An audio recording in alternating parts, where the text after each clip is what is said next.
guys, welcome back to my YouTube channel. Okay, so if you're new here, my name is Raylee, and if you like my content, then I would like you to, hit that subscribe button, if you don't mind. Anyway, so today's video, I will be talking about something a little close to home, which is autism. Now, autism can be a very touchy subject for many people. So, yes. So before I get started, I just want to say that I am not a professional. Everything that I'm going to talk about has been done on my own, like time research, and also based on what I have seen with my niece and my nephew. So, let's get started. Okay, so you will be seeing, I will be, maybe looking down and stuff. I have my notes ready. I couldn't memorize all of these things. But let's get into it. Okay, so autism spectrum disorder, or ASD, it is often referred to, or it refers, oh wow, English. It refers to a broad range of conditions which is often characterized by challenges with social skills, repetitive behaviors, speech, and nonverbal communication. Now, for every autistic individual, they will experience the following symptoms that I will be speaking of now differently, and it will often be on either a mild to severe level on the spectrum. However, the following, I think it's about 10 behaviors that I'm going to be mentioning, are considered common early warning symptoms of autism in children. Sorry for that. So the first one, it is disconnection to others. Okay, so children with autism often seem distant or disconnected to loved ones, for example, parents and siblings. For instance, they may seem to be emotionally disconnected from others and may not register the difference between facial cues. In other words, children with autism often don't react any differently to a frown or scowl as they would to a smile or laughter. So it's also important to keep in mind that autistic children are not disconnected emotionally themselves. They simply don't understand or pick up on social cues as efficiently or as quickly as what other children would. In addition to not reacting normally to the facial expressions and social cues of others, babies with autism also tend not to smile or react joyfully themselves. They also have a diminished or non-existent capacity for the normal back and forth sharing of sounds or even facial expressions.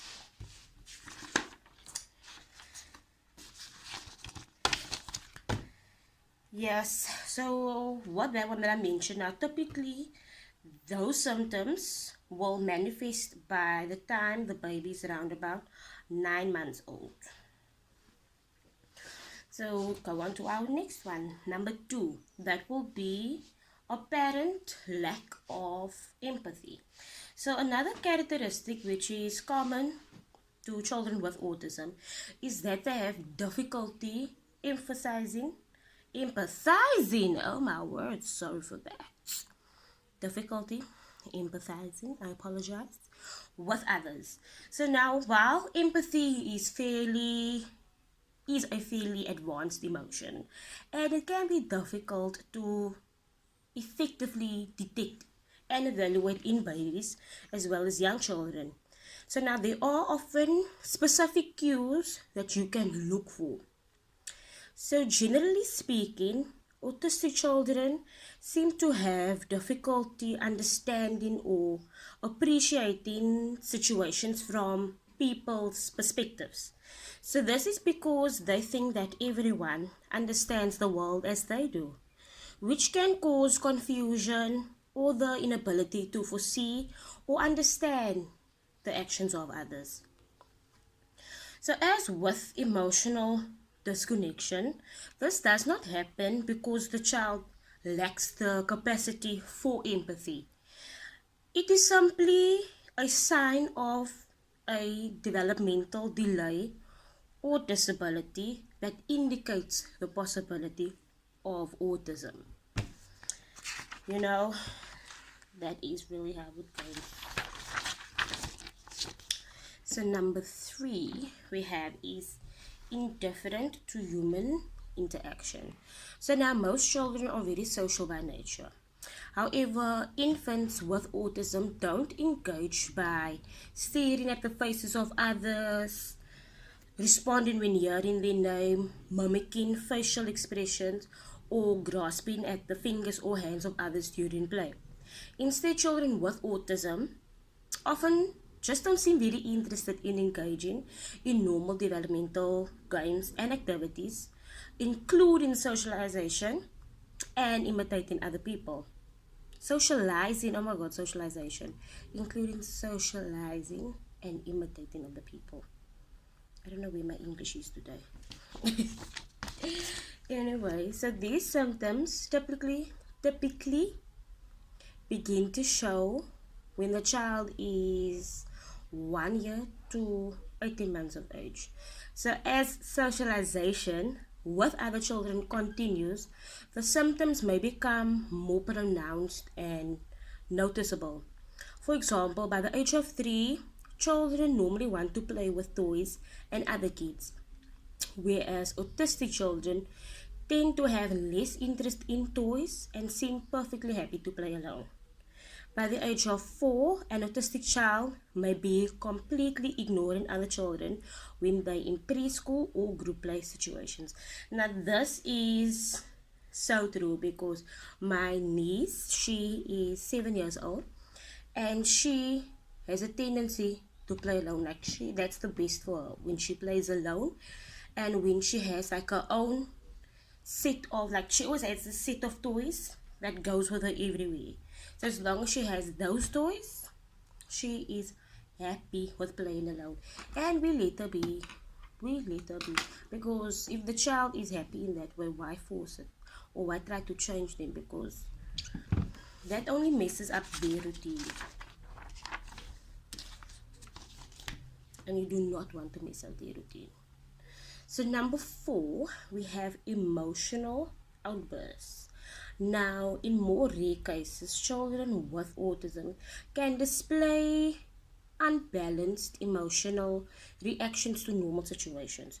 For instance, they maybe throw a temper tantrum inappropriately, or show physically aggressive behavior to others, their parents, siblings, or other children. For example, maybe like biting or like head banging. Now, they may seem to be unable to control their emotions and physical responses, especially when they find themselves in new, strange, or stressful situations. So now with that, parents should carefully monitor their children's social responses throughout their developmental and familiarize themselves with the important milestones and behavioral expectancy a child should display when he or she reaches certain ages. So now, though relatively rare, these types of emotional outbursts should be noted and documented. So that way, if the symptoms develop to a point where you need to report them to the child's doctor, then you'll be able to provide specifics. So this will aid the doctor in making a diagnosis if an ASD is indeed the root cause. So with this being said, I'm just bringing it down again to the fact that I am not a professional. If you do feel like your child displays some of these characteristics, speak to your doctor, speak to the child's doctor to see if autism is the case. But I'm not saying that if your child do display these symptoms, they do have autism. Rather, as they take note of what milestones the child has to reach at that certain age and take it from there. But I'm not a professional. This is my personal research. That takes us to number 5. That is delayed language development. So now often by 3 years of age, the majority of infants start to babble or mimic the language of those they interact with. Actually even pronouncing a single word when they point to an object or try to get the attention of their parents. However, infants with autism may not start to babble or speak until much later. So some won't even start to display any significant language skills until they start to work with a speech therapist. Now my nephew, he is currently 9 years old. So he, at the age of 3 years, he was working with a speech therapist. However, it was only when he was 4 years old that he was diagnosed with autism. Now, with his sister, it was the same. She was diagnosed when she was 3 years old. And with that also, it's not very common for autism to be, how can I say, to be in girls. Like, girls don't always have autism. I don't know if that makes sense, but I know what I'm trying to get across. So girls don't always have autism. However, when girls are diagnosed, so it's more common basically in boys than what it is in girls. So with that, girls would often be more on the severe side of the spectrum. So like I said, you get the mild to severe. And that is true because if I look at, she's now 7 years old, like I said. So if I look at how she is now at this age and how her brother was at that age, you can see the differences. For example, she's not speaking. She doesn't speak. So, like, she will repeat, like her favorite shows on the TV, she will repeat what they maybe say, especially if she continues watching it. She will repeat what they say, or she will, or the, you know, the children videos that they watch, that Coco Melon and Bob the Train. So now she would often also repeat what they say. So it's not that she always knows what to speak or how to verbally say something, because if she wants something from us, she would maybe like either bring the item to us, or if she can't get it, then she would try to take us to the place where it is, and then she will point it out for us. So it's a bit difficult because we don't always know, especially like her parents don't always know like what it is that she wants. So we often try to maybe say the word just to see if she will repeat it back to us, so that we can know, okay, this is actually what she wants. Like recently, so this is like my favorite bottle. So now then she wanted water, but then she did this. She was so cute, so amazing. So then my bottle was on the floor, and then she just did this. Then I was like, do you want water? And when I gave it to her, then she was like drinking. So like I associated that gesture with her wanting water. So there is some things that I'm trying to, some form of like sign language in its own form, where if she wants something, then she will maybe do a certain movement or hand gesture, then I would associate that with what she currently wants. I feel like that has been working out. And okay, so normally as a general, so what this delayed language development. So as a general rule of thumb, use the following guidelines. So by the age of 1, children should be able to say a few simple single words. By 18 months, children should have at least 6 words in the vocabularies. By the age of 2, children ought to be able to string simple 2-word phrases together. By the age of 3, children should have the capacity to form complete basic sentences. Children who fail to hit these milestones may have autism, particularly if delayed language development is accompanied by other symptoms. So even if your children maybe like fail to reach these milestones, don't just assume it is autism, because what I've learned is that some children, yes, there is milestones that they should reach at certain ages. However, some just develop a little bit sooner or a little bit later than others. So don't also put too much pressure on your children.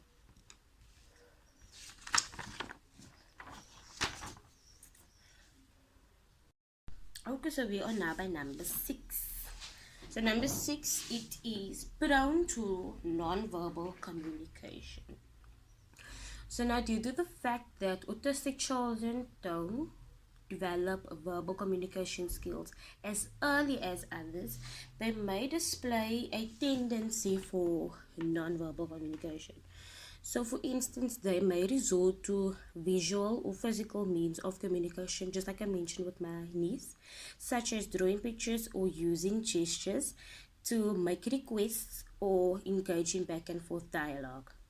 So, another telltale sign of autism is that children tend to regress in their verbal skill sets. For example, they may lose vocabulary, fail to build on newly acquired communication skills, or revert back to earlier forms of communication. So that actually happened with my nephew. I think he was about 1 or 2 years old. And then he actually like started like saying like, simple like words and stuff. But then all of a sudden he just like stopped. And then like he didn't speak for a very long time. But when he started with the speech therapist and also started with the occupational therapist, that could help him a lot. And he is now at a school for children with special needs, and they just love him there because he can actually like his communication is very good, too well at times, but it is very good. Like he can tell you what he wants and maybe like how he wants it. So he's that guy. Okay, so with this, you need to look for these symptoms not only when you interact with your child, but also when your child interacts with other children. So now you may also notice that while other children maybe verbalize communication, even though these skills are limited, autistic children tend not to. So now autistic children who communicate in gestures may also display an why can't I say that word? In an inhibited ability inhibited ability to draw meaning from back and forth gesture engagements with parents as well as with adult caregivers. So that, yeah, so what that, how children act with girls and boys, like I said, my niece, she likes playing with herself. She don't like playing with other people, because like how children are, they have a tendency to maybe like want to touch you or be around you. Don't do that. She do not like that. So she doesn't want you to like touch her unless you maybe like unless she goes to you. Don't just like randomly touch her because she might move away or she will shout. Do not do it. And like with the other symptom, like she also has a tendency to like, if how children always sometimes like to play with each other's toys. So now if you touch with her set of toys, if you touch that toy, she's either just gonna shout or she might become a bit more aggressive and hit you. So like her close family already knows, like basically knows what to do when it comes to her and how she needs to be on her own. It can be a bit much to handle at times, but also you learn as you go along, as the days, the months, the years go by. I feel like that's also how you learn. That takes us to number 7, which is difficulty understanding figurative expressions. So now often children with autism also have trouble understanding that people sometimes express themselves using figurative expressions. So now, as mentioned, they may not derive any secondary meaning from the demeanor or facial expressions. So they may also not detect communication cues delivered through a tone of voice. For example, they can't distinguish a happy tone of voice from a sad or angry one. And unlike children following standard paths of development, they don't develop the ability to identify sarcasm or understand body language. And a related symptom is that autistic children tend to have more trouble distinguishing between what's real and what is make believe. While most, if not all, children have active imaginations and can't distinguish between fact and fiction the way older children and adults can. For autistic children, there often seems to be no line at all between what's real and what's imagined. Interestingly, I don't know what's happening with my English. Interestingly, let me also say like this. What is interesting is that autistic children may display an extremely vivid imagination, and some seem to prefer inhabiting their own imaginary worlds. I don't know why I said a moment of silence, but that is true. But again, based on what I see by my niece and my nephew.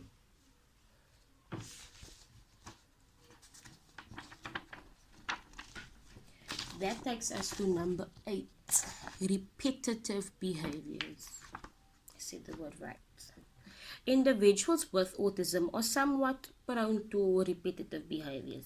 For instance, they may arrange and rearrange the same group of objects, rock back and forth for extended periods of time, flutter their hands, or repeat the same word or phrase in what appears to be an obsessive manner. Now, this is one of the most easily identifiable symptoms of autism, and it's one most parents will be on the lookout for early on in the child's development. Okay, I'm first going to mention the other part, then I'm going to bring it down to, once again, my niece and my nephew. Okay, so now autistic children also tend to have impaired motor skills as compared with children who are on standard developmental curves. Okay, so as I was saying about the impaired motor skills, they often have trouble learning to hold or use crayons and pencils, and they may only be capable of creating, let's say, meaningless shapes when other children their age can draw recognizable pictures.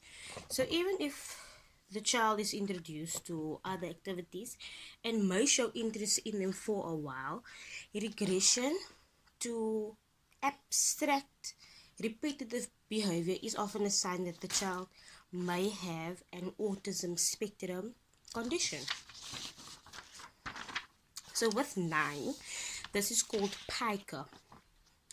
So children and even adults with autism are prone to Pica, which describes a behavioral tendency to eat objects that are not food. For instance, a child may need monitoring outdoors or at school so that they don't consume dirt, clay, or paste. Autistic individuals may also frequently put their fingers and other unsafe objects inside their mouths. They may also attempt to chew and or swallow these objects. What is also interesting is that pica is something that can also develop in pregnant women, although researchers have yet to uncover a definitive link between pregnancy pica and autism rates in children born to those mothers. So obviously Pica poses some significant risks to the child's health. He or she may be prone to bacterial infections and internal injuries. While many children try to eat inedible objects, the key difference is that autistic children will continue to do so at a relatively advanced age and may engage in this behavior despite understanding that these things that they are trying to eat are not food and don't belong in their mouths.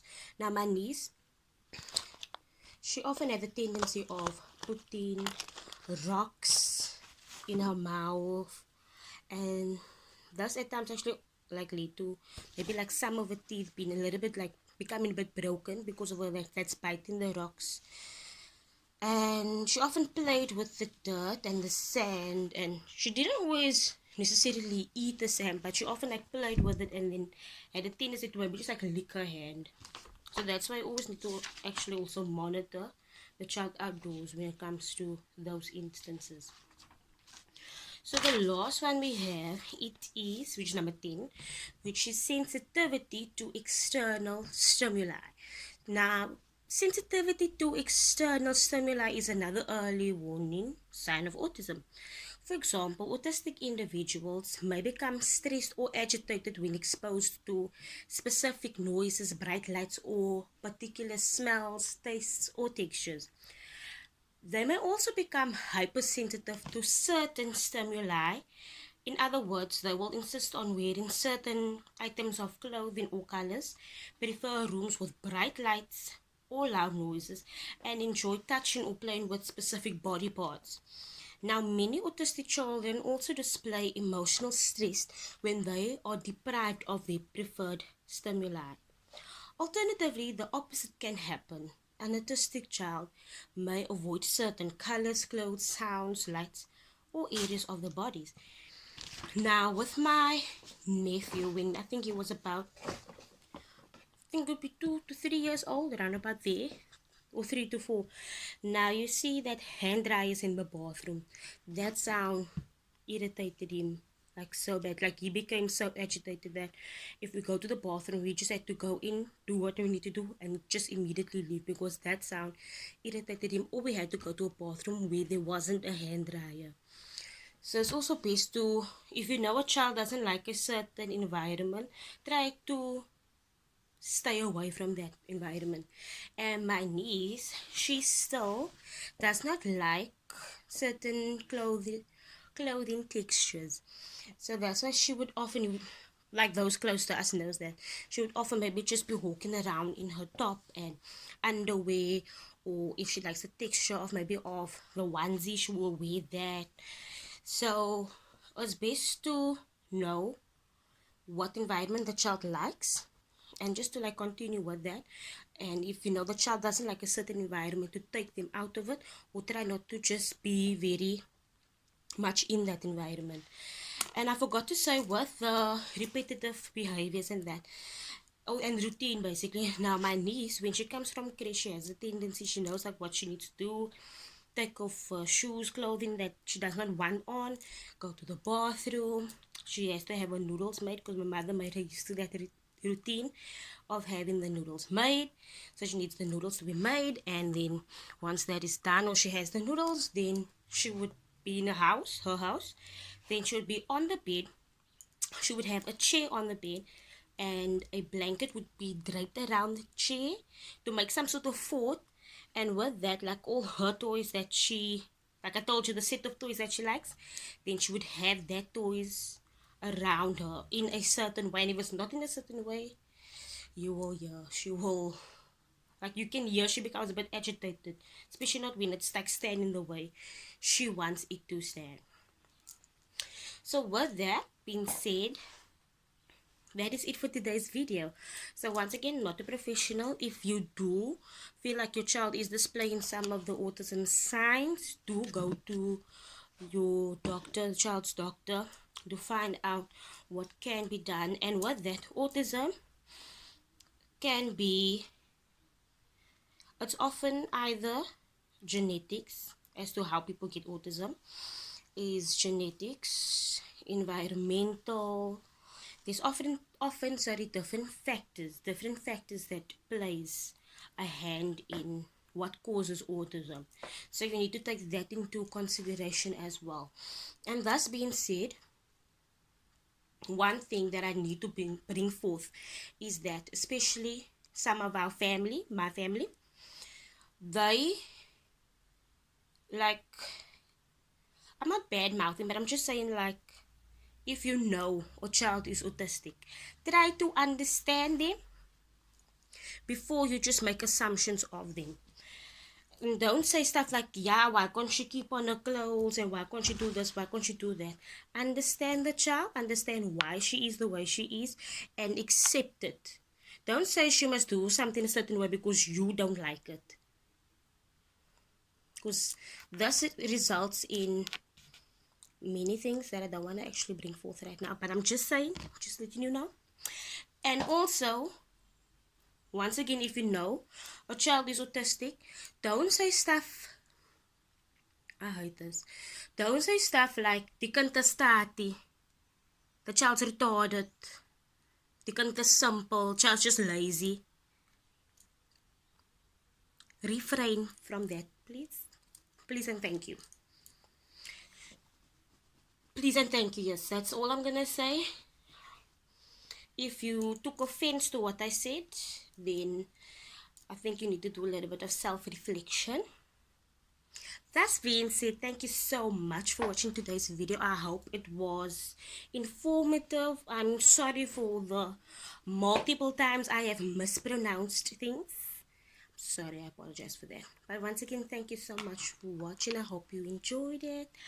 Love you guys. Bye.